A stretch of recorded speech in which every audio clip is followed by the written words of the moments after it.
I believe we could start. Well, hello everyone.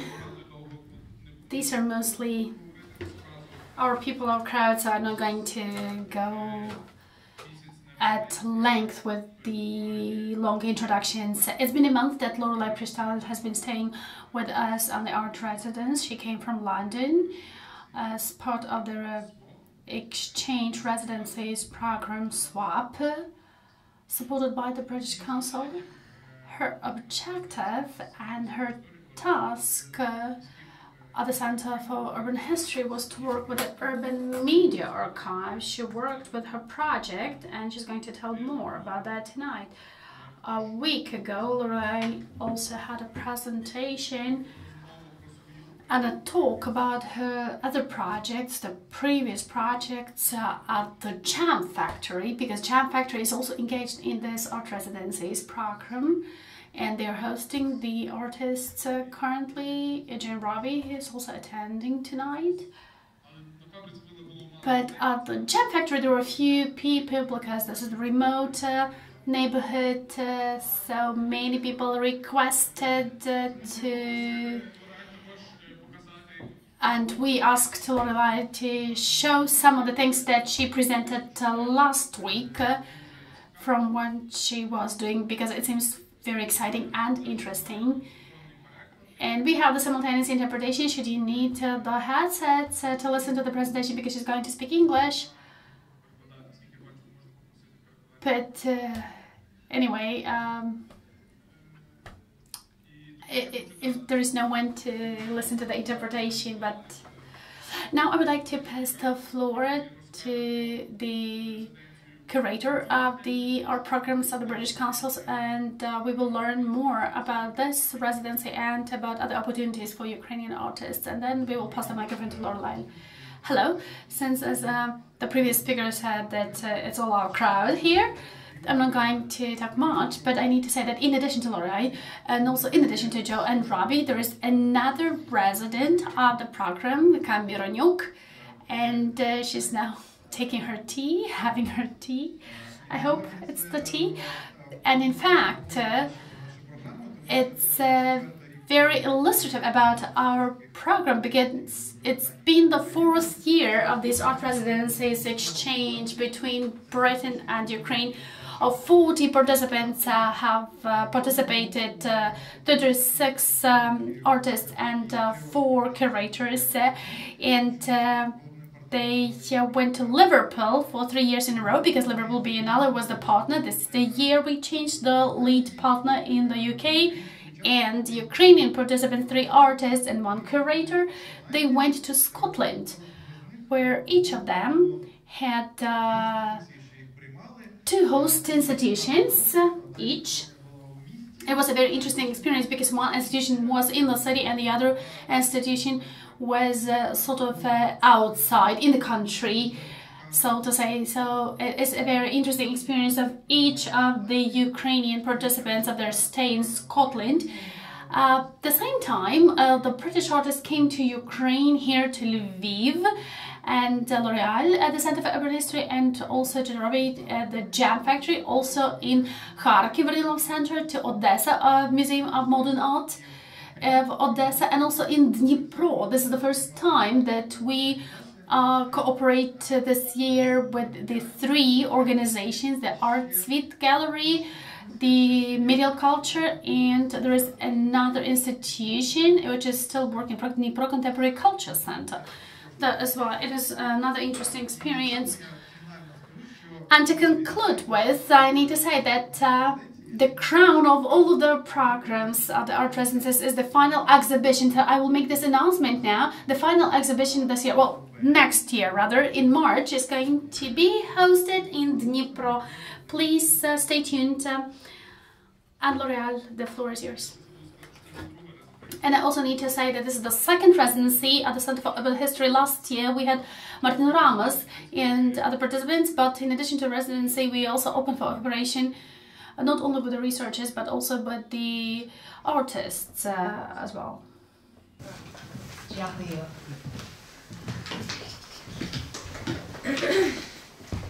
Hello. Very good stuff. It's all part of the act. Just not. Well, it's okay. Okay. Just see the presentation.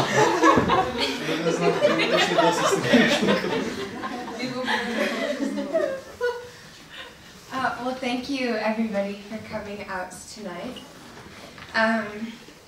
As you just heard, my name is Loreal, and I have come from London, and my experience in Lviv thus far has been quite incredible, and so I've been working on a project, but before I go into presenting what I've been working on, or what I'm interested in, or curious about, or in progress with, I'm just going to start with a presentation showing previous works. Not all works, but some previous works before arriving here.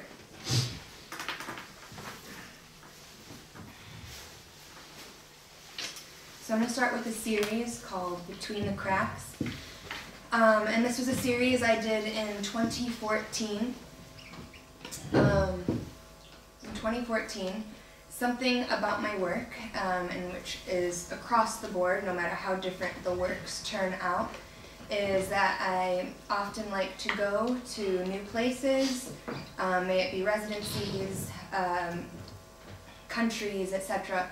And I like to go as an empty slate. And that being said, because I'm an empty slate, or a blank slate rather, then I am able to just take in what the environment is offering me. So, starting with this series, oops.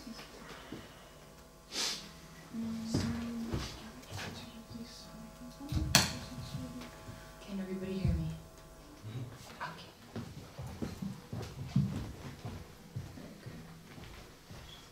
All right. So I'll start with the series on Between the Cracks. So I'm just going to get this. We don't want to. This will be easier. So for the series, I was staying in the Catskill Mountains. And for those of you that don't know where the Catskill Mountains are, that's in New York. But it's very much in the middle of nowhere, in nature, in the woods, and I was staying isolated by myself, solely confined to a cabin, a large cabin in the woods. And while I was living there alone, the first couple of nights, I'll have to be frank, were a bit uncomfortable because of the lack of human interaction.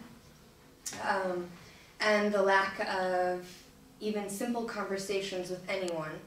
And what I started to recognize is, as the days continued on, I grew very comfortable, but in almost feeling a presence in the inanimate world.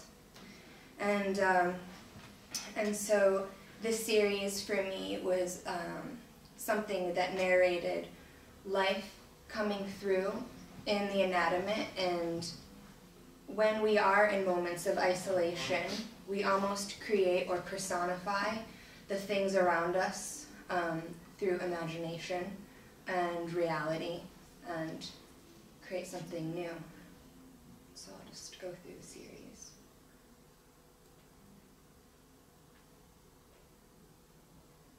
And when I look at it now, I almost also see it as kind of like it was like a dance between myself and light, shadow, and the inanimate world, or nature, and almost finding a conversation between the two.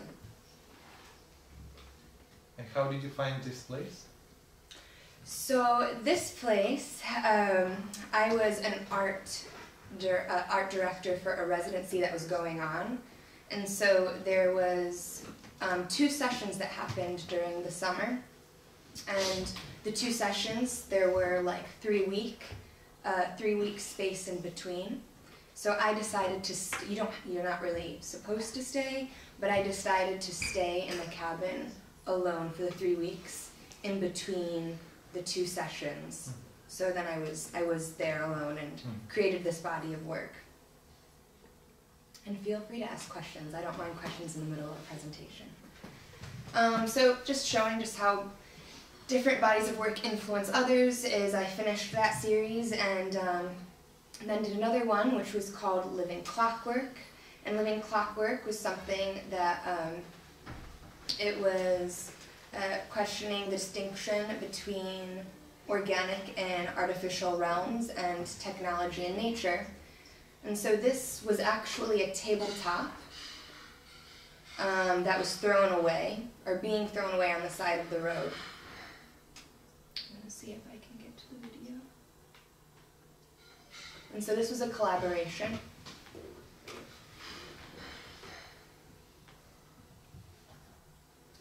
But what the photos, there's photos, and what those photos are that you will see are macro shots of nature. So may have been macro shots of flowers, or may have been macro shots of wood, or leaves, and then magnified, blown up, and then printed on plexi sheets, or plexi cylinders. And then the whole second part is this segment, which was with a collaborator, and he designed something that made this whole thing come to life.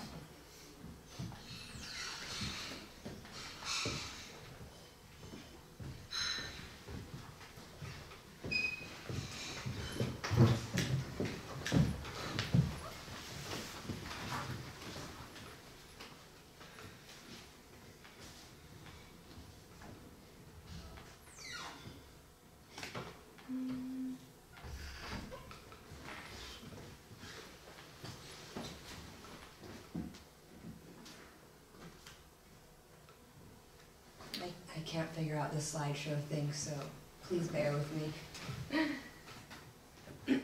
So these are just examples. So the second series I will show is called Yume. And Yume means dreaming in Japanese. So this was something that I had built. And I say built because it ended up being, they're all photographs, but it ended up being more so of a collage slash mural. So while I was in Japan, once again going as a blank slate, I had arrived there observing the architecture of where I was staying. And I was most interested in the architecture by Arata Isosaki, where everything was precisely calculated and very much, to me, a math equation in architecture.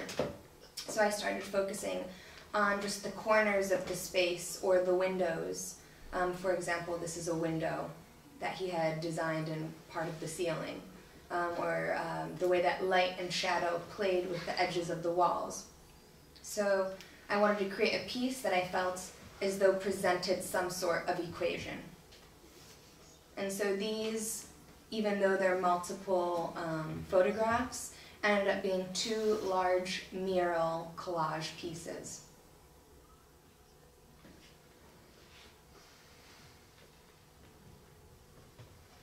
So in 2016, I did another series. It's called Reflecting on Nature. So this one I did while I was in Finland. And while I was there, I was surrounded by nature. And in working on the piece, I realized that there was no such thing as compromising with nature, and we as a human species simply abide to how it exists and how it lives. There's no such thing as nature compromising with us. And so I didn't know how to really present this, but I started photographing myself with a mirror. And this was just very experimental in the beginning, but then I thought very specifically on the mirror, and I thought, what are mirrors often used for? And what mirrors are often used for is looking at something small, for example, somebody looking at themselves in the mirror, and almost emphasizing the minute details of which no one really ever notices. But rarely are mirrors used to look at the big picture. And so thought maybe showing this idea in a way was letting nature looking at itself in the mirror and questioning what would nature see and what would we become. Would we become an identity? Would we become a minute detail? Would we become something part of it? And that's, of course, for the viewer to decide, but the series started under this kind of thought process.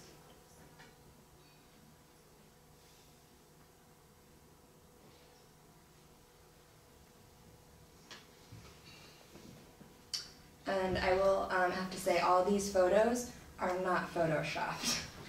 This is all real photos. And this is actually an image that I like talking about, of the idea of like how there is no such thing as compromising with nature and we must abide by it. Is this photo took me about 5 days to actually get, and the reason being is because here's the sunset and here's the moon. And I was in Finland, so there was white, it was during the summer, so there was something called white nights. There was about like 2 hours of ever so slight darkness.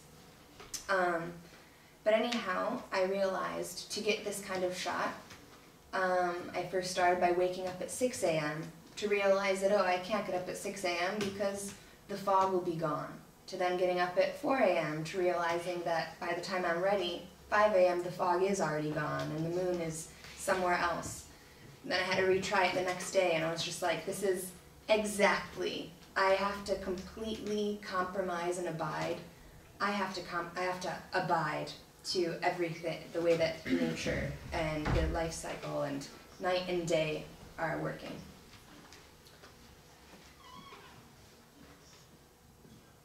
And this is a really special image I like. Don't know if I can zoom in, but this is actually the reflection of my hand, to just give you an idea of kind of the trial and errors to get these shots. So I'm just going to shoot to 2019 this year. And this was right before I arrived here. This series was called Body Farm, and I had actually just exhibited it right before arriving to Lviv in London. And so not only do I work photographically, but I do work sculpturally, installation, and performancely. So this series, it started with casting extremities rather, of my family members. So their face, their hands, their feet, etc. So I had taken these body castings, or made them rather, while I was in New York, my hometown. And my intention was to bring them fully intact to London through luggage. Which, now thinking about it, I had a whole suitcase full of my family's body parts. But once it reached London, I opened up the suitcase, and everything, I don't want to say everything, but majority of the pieces had broke. May that had been their fingertips, their toes, splitting of their faces. And as I created this work, or missing their thumb, as I created this work, I actually didn't know fully what I was going to do. What I wanted to do was actually kind of hold on to my family, their heritage, and kind of bring that with me. So the whole idea was of almost like retaining heritage, retaining family.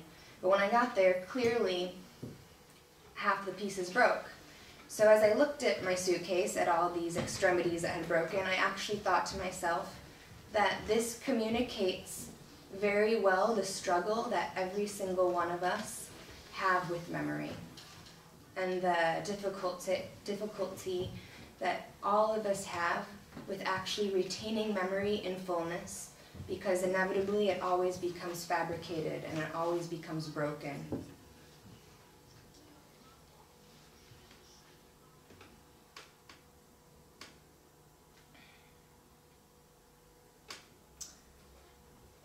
Okay, so before I get to the work that I did in Lviv, or that I am working on. This is, so once again, I like doing photography, installation, sculpture, and this work was something that I did actually in the ending of my master's. There's not really a name for the series itself, but it's a space. And what this space communicates are these gender roles within a domestic space. And so more so focusing on American suburbia. So I was going home and revisiting my home and kind of taking facets of it and questioning gender roles and how the performance of hospitality or the performance that women, especially in these environments, act out for the comfortability of others without focusing fully on themselves.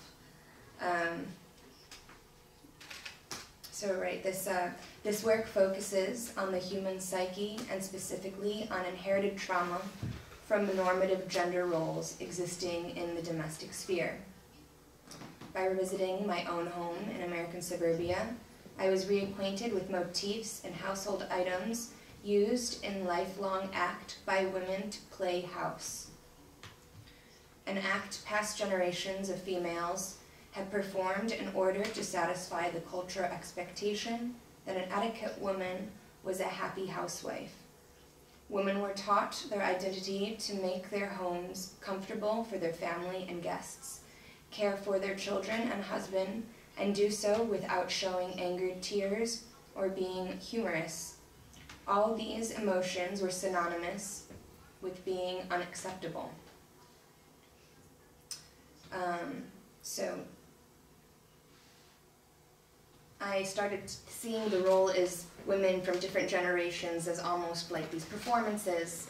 And so as a first step, I had created a wallpaper. And this wallpaper was focusing on women from the, the pinup woman from the 20s and almost this sexualized female. So I had scanned archives of pinup postcards and kind of distorted their faces, distorted their figure, and then I ended up designing a wallpaper, kind of disrupting that normal or that normative performance from the past. And this is just breaking apart the different sections. So this screen, or telex screen, was a slideshow I made, and it was set back on, sorry about this. Uh-oh, it's never a good sign.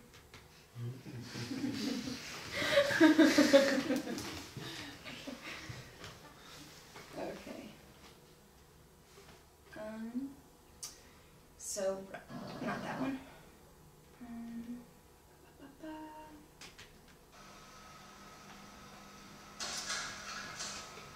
So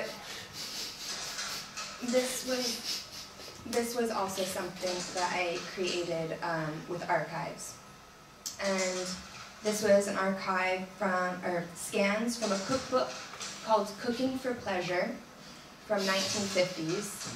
So I had scanned images of the cookbook, and then I made slides. But alongside with the cookbook images and the food images, I had prepared my own meals, and I had placed them on men and women, women's genitalia, so men and women. And within the slideshow, you will see these moments of interruption or almost destabilizing that normality of the performance. The performance being that of the housewife performance.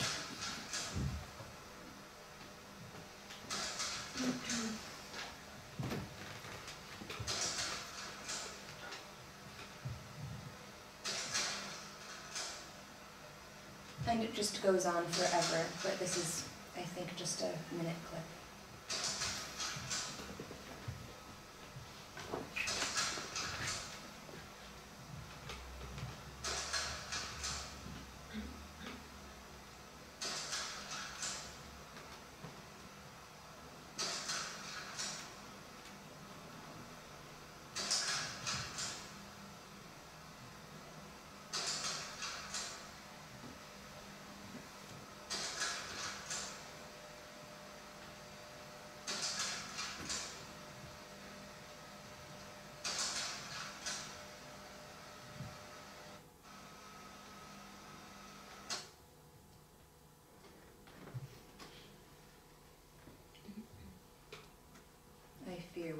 to do this again.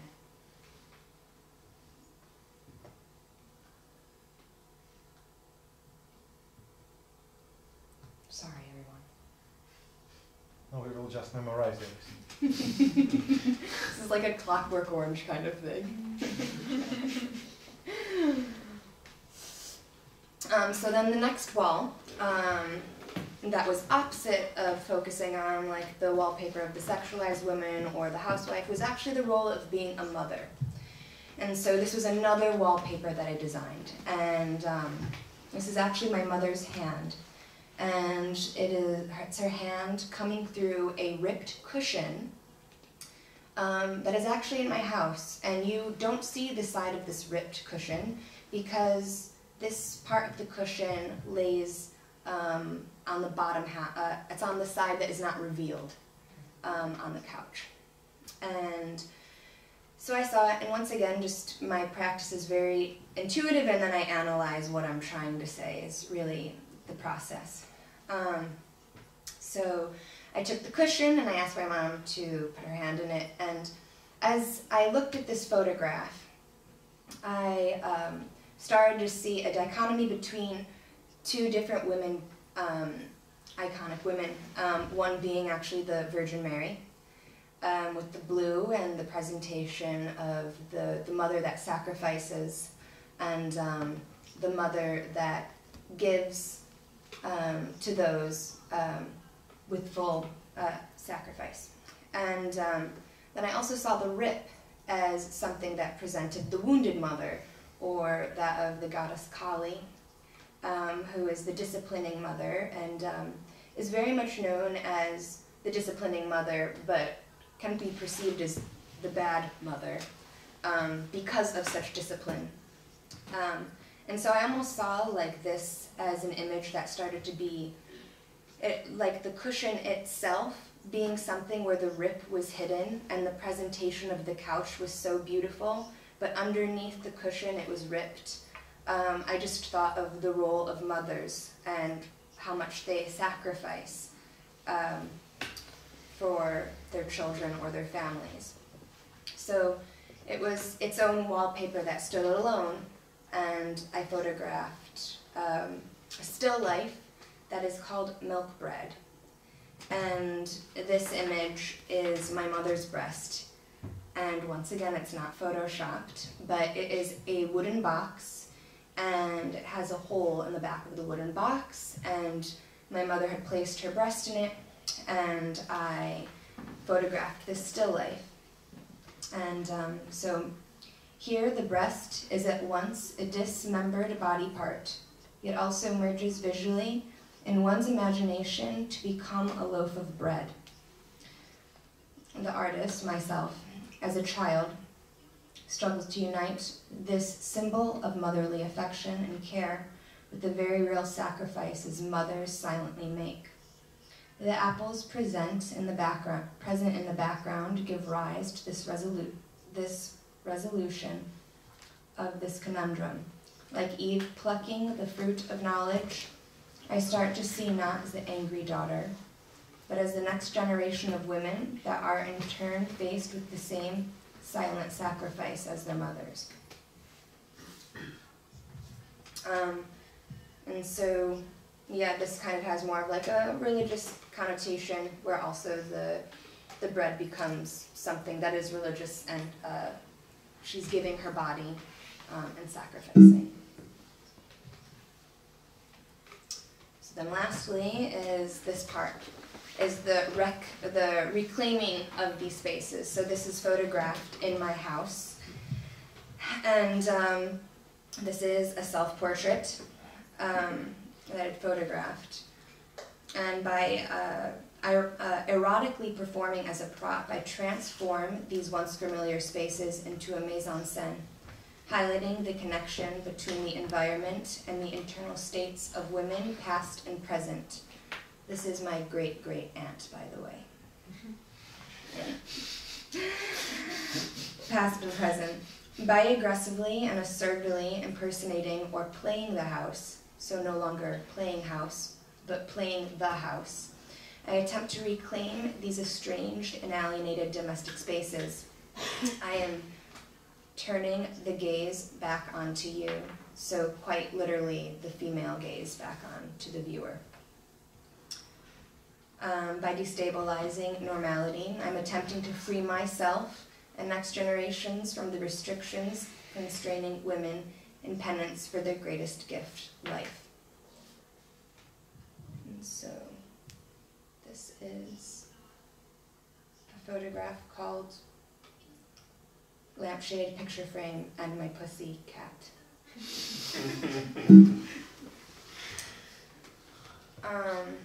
And so this was something which also, interestingly enough, goes full circle, not full circle, but it's something that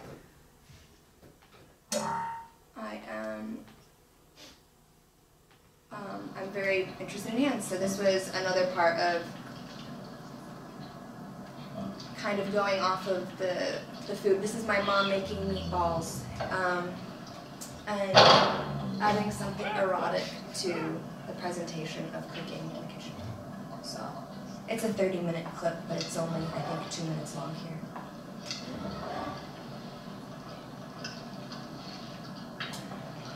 So also it doesn't take my mom 30 minutes to make meatballs. It takes her like 8 minutes, but the footage is slowed down to such a degree that it's 30 minutes long.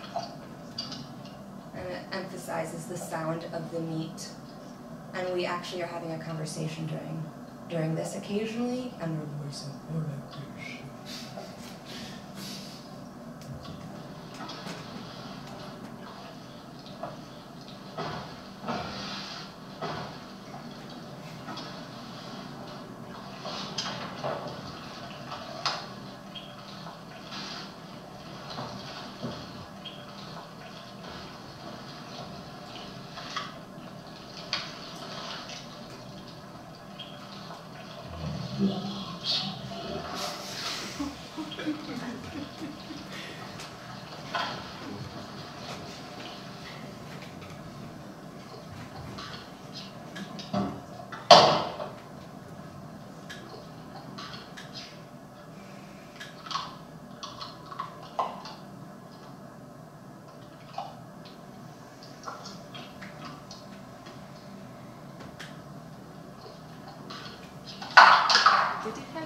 like a scenario prepared?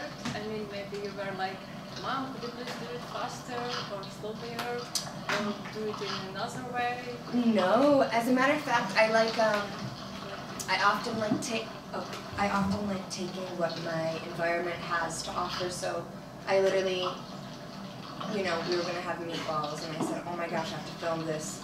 She wouldn't actually usually be preparing them on this fruit pattern, but it was a tray that my friend had, and I loved it as a background of fruits and she making meatballs. So her performance is completely how she'd make meatballs any other time. It's just, like I said, it actually only takes her 8 minutes. It's a very quick process for her. But this is slowed down.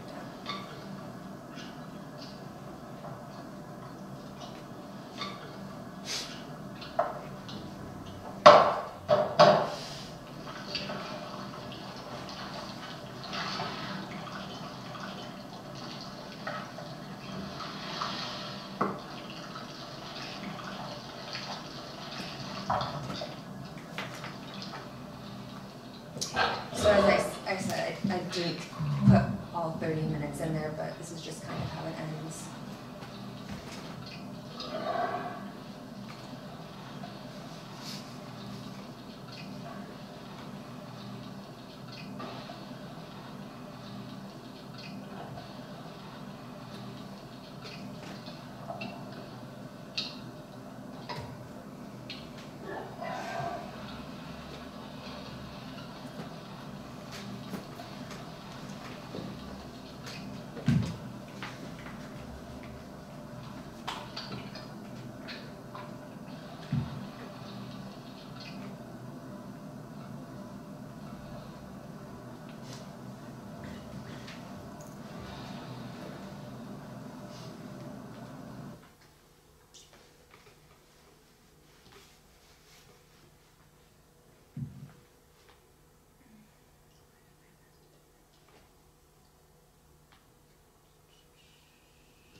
see my presentation like 30 times this evening, by the way.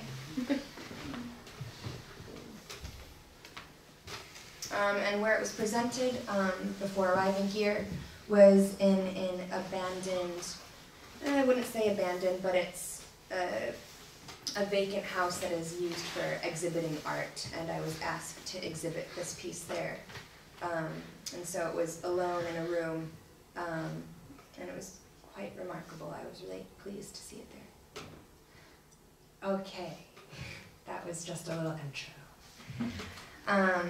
So during my swap residency, as you've heard from Ilya and Olis, I've been at the Center for Urban History, where we are right now. So when I first arrived, and this probably has very much to do with what I have been really focused on, and that is domestic spaces. So when I did first arrive, I was very interested in footage that was of the domestic space, and what kind of archives and what happens in the home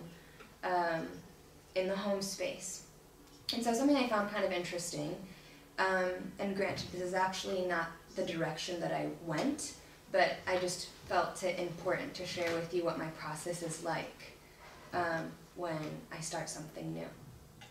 So as I was looking at the footage of domestic spaces, I found it very interesting that the main characters, or the stars of the show, I guess you could say, were children.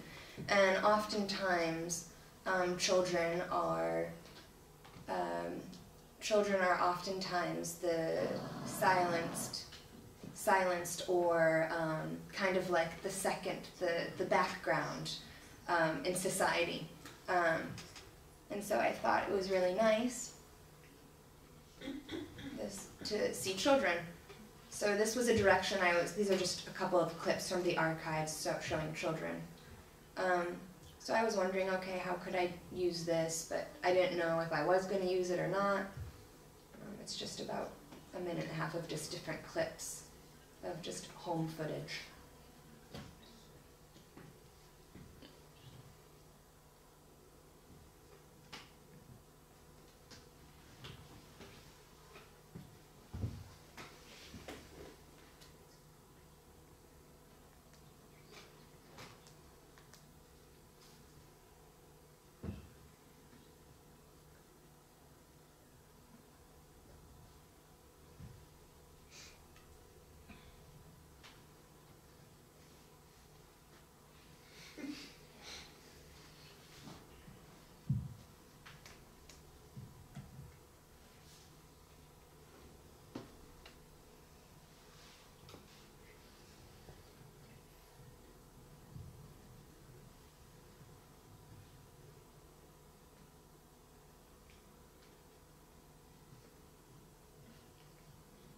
Yeah, and something I just found interesting was no matter how, like I said, I was looking at family footage a lot and domestic spaces, and no matter how they often started, it always resulted mainly with focusing on the newborn, the children running around, the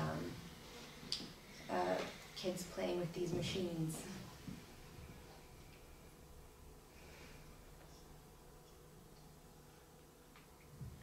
So this was a potential direction I was going to go, and maybe I'll just put it on the back burner for now, because it was not the direction I ended up taking.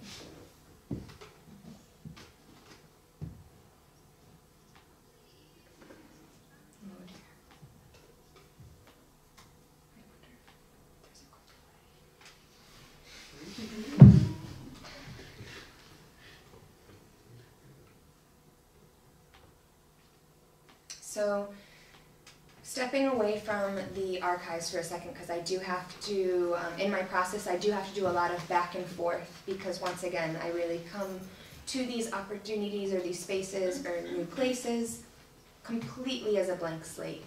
And so I stepped away from looking at domestic spaces or focusing on that in the archives. And I thought, okay, what if I make this kind of broad? What if I think about just architecture? And what if I focus on that? So I took my film camera and I started to photograph buildings, and very specifically buildings that had a shadow casted on them of the neighboring building next to them. So I could only do this on sunny days, and I feel so fortunate I did this in the beginning of my stay. There haven't been many other sunny days.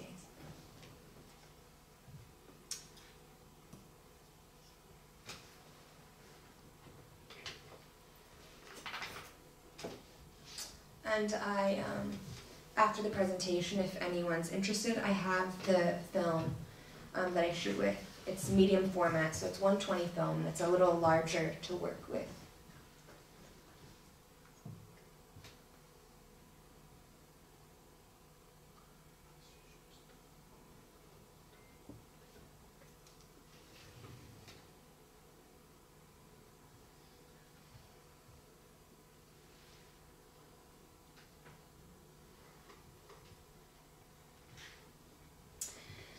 So I photographed architecture. I was looking at domestic spaces, and once again, I'm just thinking, I think this always comes into my work kind of overlaying, is just psychoanalysis and focusing on how one responds to their environment, how an environment can actually respond to somebody's psyche, etc., etc. So anyways, this is always something in the back of my head, but having focused on the domestic space, okay, I'm looking at kids, this is something to work with, okay, let me look at architecture, oh, I like the shadows, you know, at this point in the beginning of the stage, I'm just doing what I'm just attracted to, rather than really thinking about why I'm doing it.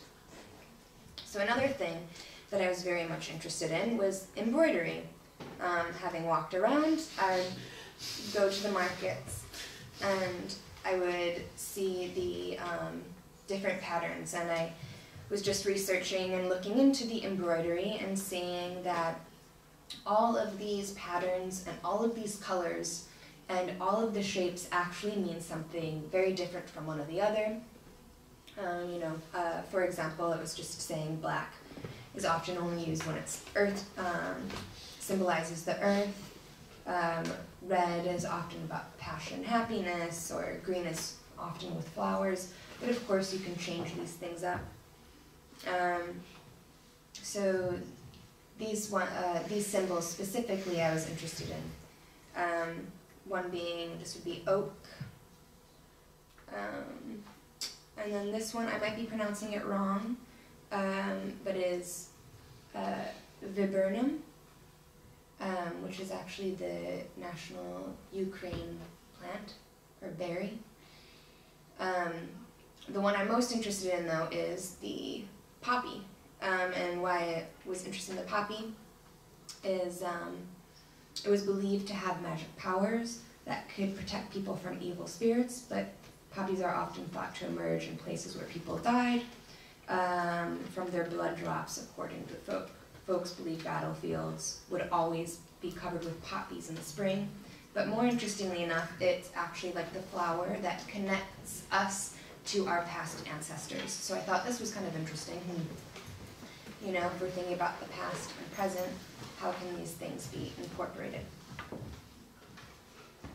So going back and forth, I then started to experiment. And I started to experiment with actually my film before revisiting the archives.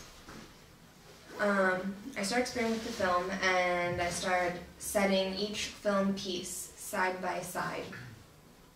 And rather than focusing on the buildings, I was focusing on the shadow that was being casted on the buildings, and seeing the shadows as almost a repetition of something, but I did not know what. So it wasn't until I looked at this and I thought this was kind of interesting. It looks like a home, or it looks like a house. And more specifically, it reminded me of something I saw in the archive. It reminded me of a home that then I went to research, our traditional, sorry, this is just a quick little clip from the archive. But then I looked into these homes, and they're I mean, it's very simple. They're just traditional home, chata actually, or cottage, Ukrainian cottages, but traditionally so. And so I was like, oh, that's interesting. This kind of seems as though like a bit of the past is being kind of casted onto the buildings that are in the present. And they are that of traditional homes.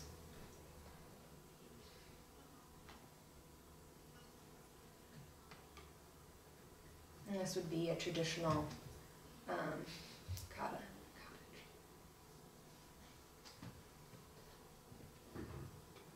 I'll get to this slide in a second.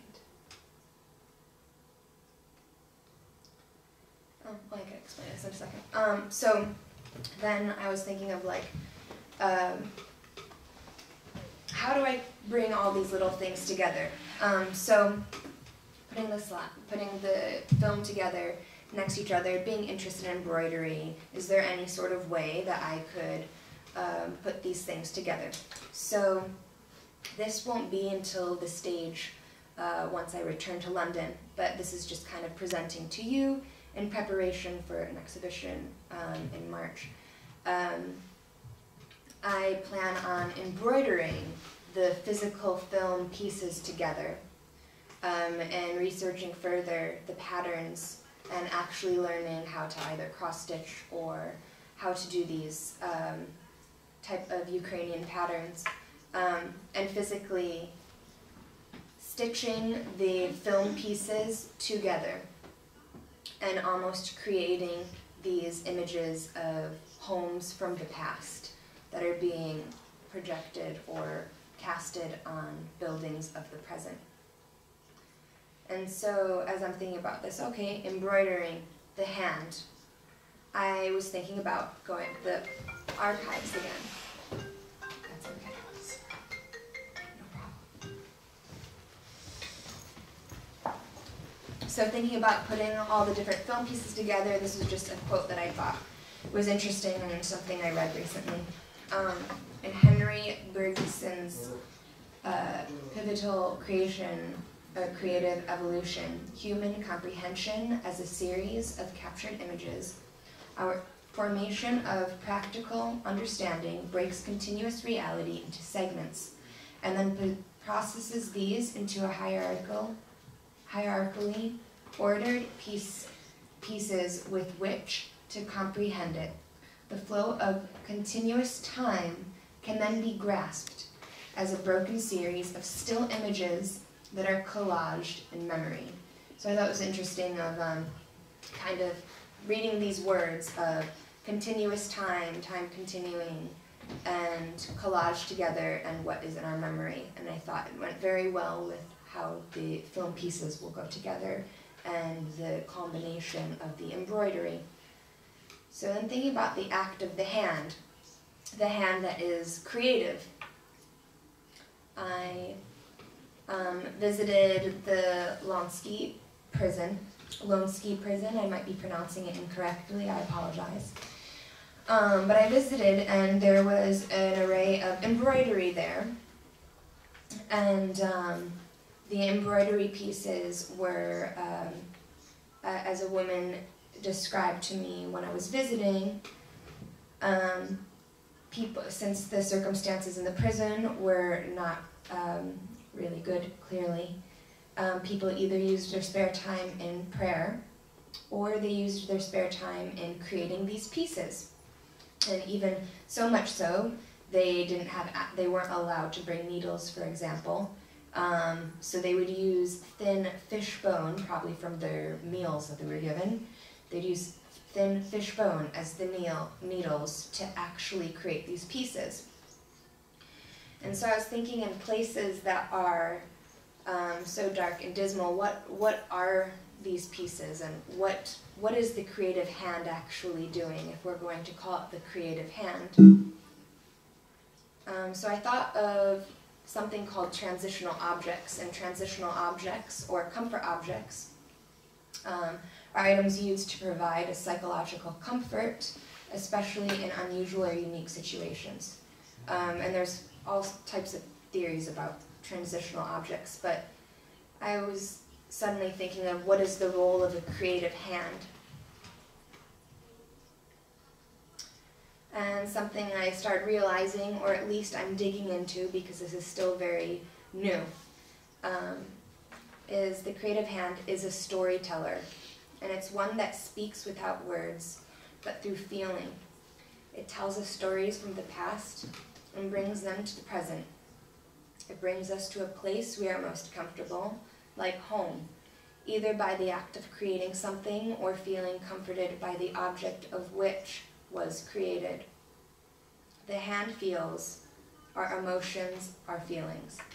The hand obtains muscle memory in order to create.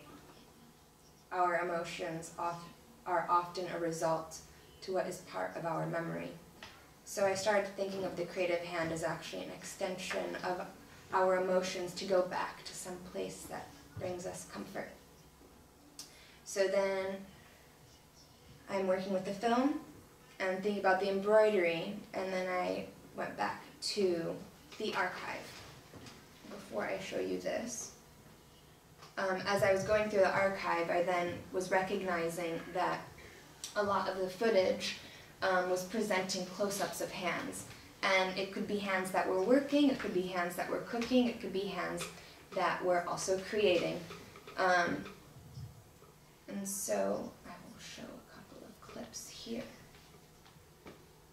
Not this.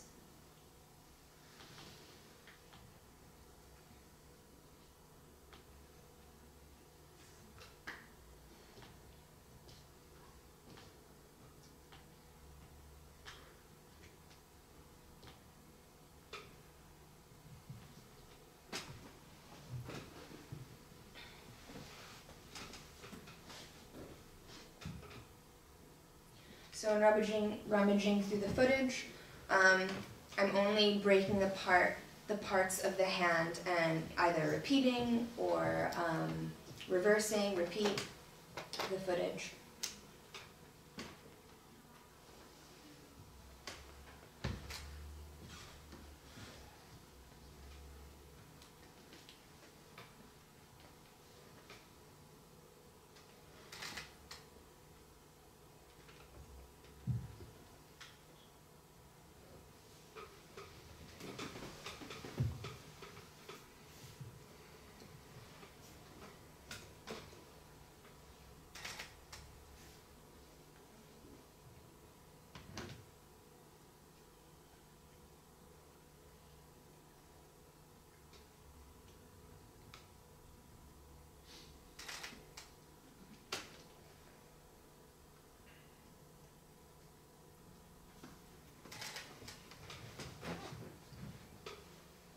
And this is only a couple snippets of the footage.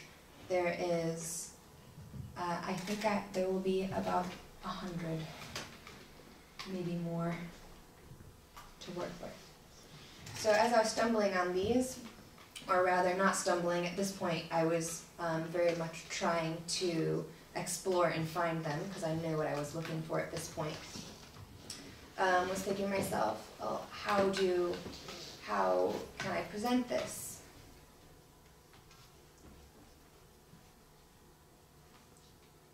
So as you can tell,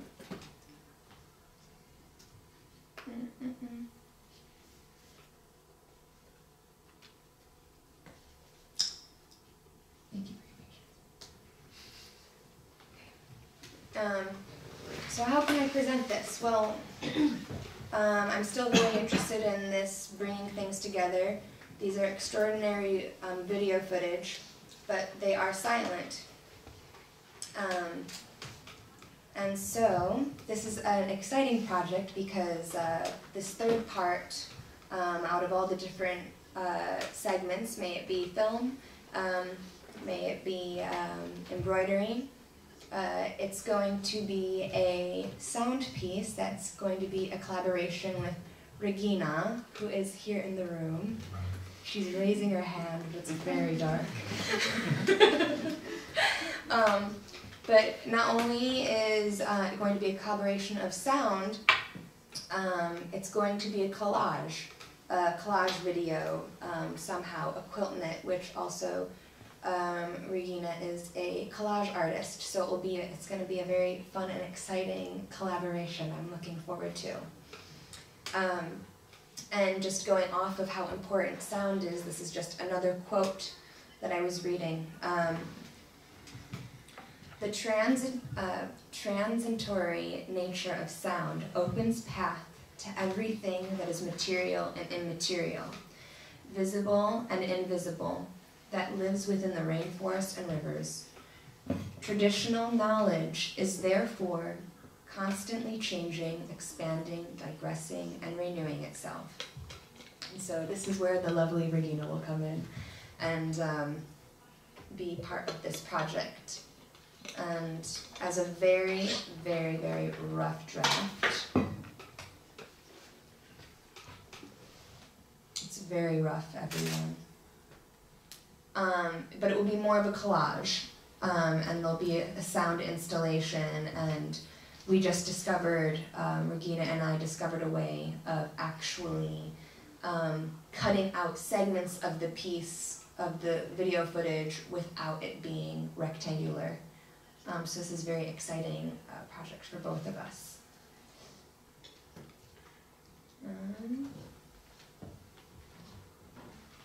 And thank you. Stay tuned for what is to come in March.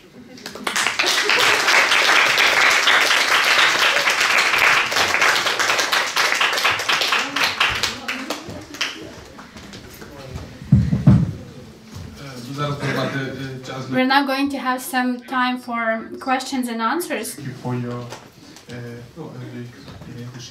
so thank you for your presentation and also for presenting your working process. I find it like quite intimate, and it's very interesting that all of this your research brought you to the hands. We already have here the working hand by Janina Mezhecka here, or in this conference room and now we are going to have this creative hand, yeah, by Loreal Prystaj here. So maybe like it also brought you back to the body, so which were you were working with this in your previous projects. So and I interested about the how the idea of the body for you changed by working with the archives, and also maybe some your feedback about the working with the archives. So what can we, I don't know, what we can make better for the work of artists with the archive and so on. So maybe your reflections. That's a big question. It's hard to say what I would make better. I've actually found this experience and working here is very phenomenal. The archive, I mean, I don't think there's a way to really change this, but there is so much footage. And it's, as somebody who's also new to the environment and new to looking through archives, and archives that of an environment and a culture that I am also I haven't lived in, so I am getting to know it. So for me, I wanted to find, I had to focus on like a detail of something, or something very specific, because I haven't experienced living here and I haven't experienced the different stages of Ukraine, and so I wanted to focus on something that was so specific, such as hands, and so I think it's been an amazing experience, actually. Anyone? Скільки часу зайняла робота? How long time this will? Can you 1 say? year, 2 years, 3 years? Oh, how long will this take? Yeah. Well, I've been here for just about 4 weeks.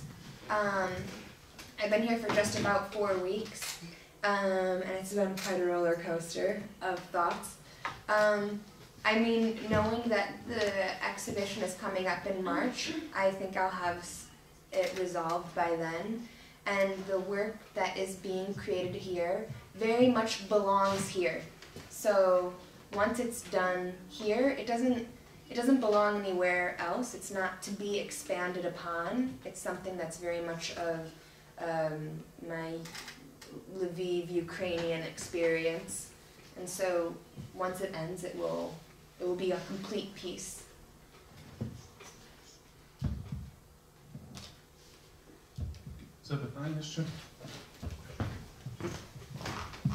What is your favorite media? Because you've got such extensive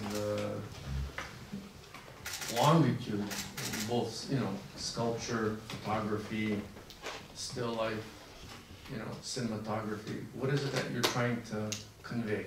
Or what is it that you're trying to go? Your flow direction? Well, so or concentration on yeah. Your favorite subject? Yeah, so kind of two questions. I hear. So medium-wise, I don't really like limiting myself to any medium at all.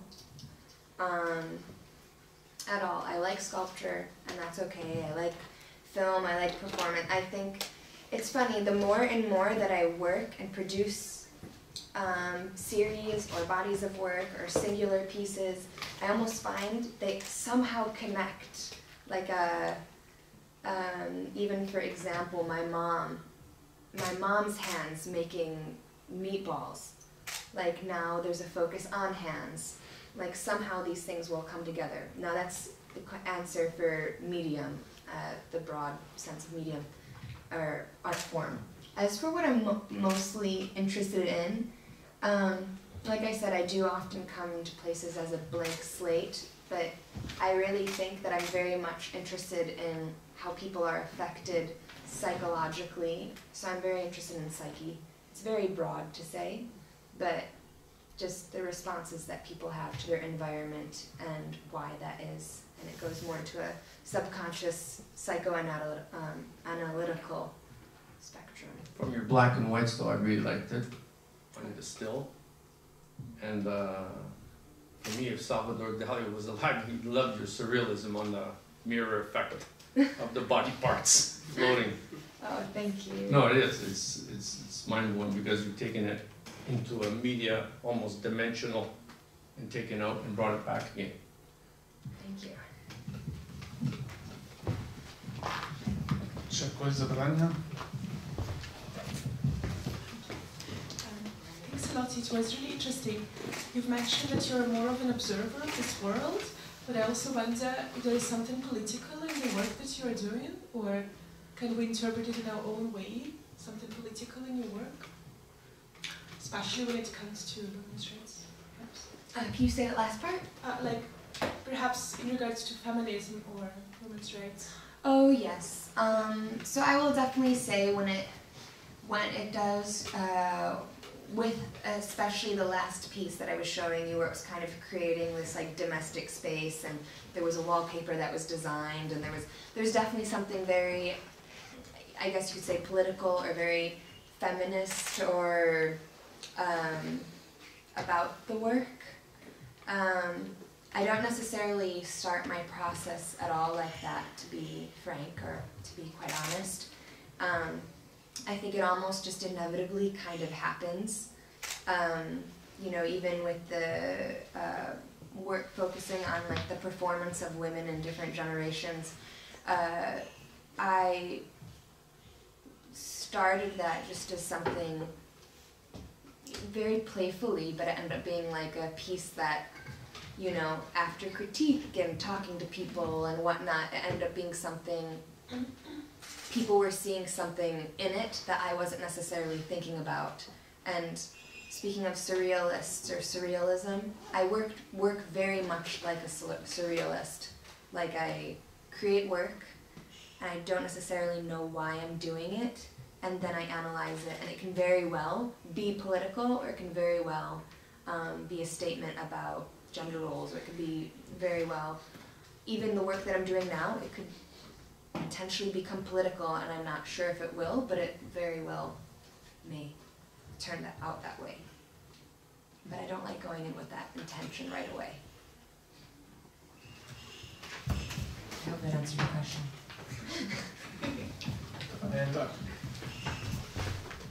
And following up what you said, with that, as you said, kind of surrealistic intention, just go by flow. how it worked for you to work in collaboration with someone. Because as you showed, almost all of your projects are really, in a sense, intimate. So it's either your body or your mother's hand or your mother's breast. I mean, so it's really connected in a sense, like by blood to you or something. Psychologically, I don't know. And then somebody external appears in your work. So I think one of the work when it was moving. Living Clockwork. Yeah, was with collaboration. And now, so could you tell how it works for you, this collaboration? Mm-hmm. Well, our collaboration has just begun, but I have complete confidence that it will work out. And the reason I would say that it will is because, for example, just going back to that one piece where it was a collaboration where it was the living clockwork with the gears. I find that collaborations work best when the people that are involved all have distinct roles. So no one's walking over each other's foot, or feet rather. You know, I've actually been asked to collaborate with photographers, and I'm like, I don't really think this is going to work. Because it ends up being just like, oh, how should we shoot it? How should we photograph this? How do you think the lighting should be? And it's like, you figure it out. I'm going to go over here. You know, because then you start feeling like your brain is being picked rather than having two types of different minds coming together and almost coming to a point of agreement. So in this new collaboration, you know, I'll be very much focused on the video footage, obtaining those that footage, making them in a way that's presentable, and Regina will very much be focusing on the sound, and then we'll come together, and you know, it's as much her project as it is mine, so we are going to be communicating in an end result that we're both comfortable with, but I think it will be successful because we both have distinct jobs to focus on. That does not conflict. And how do you met in Lviv? I don't know. Well, through OLISC, but in the archive, as I was photographing archives, some of the film images that you saw, Regina helped me capture those, and then we started talking, and I think it's going to be a great experience.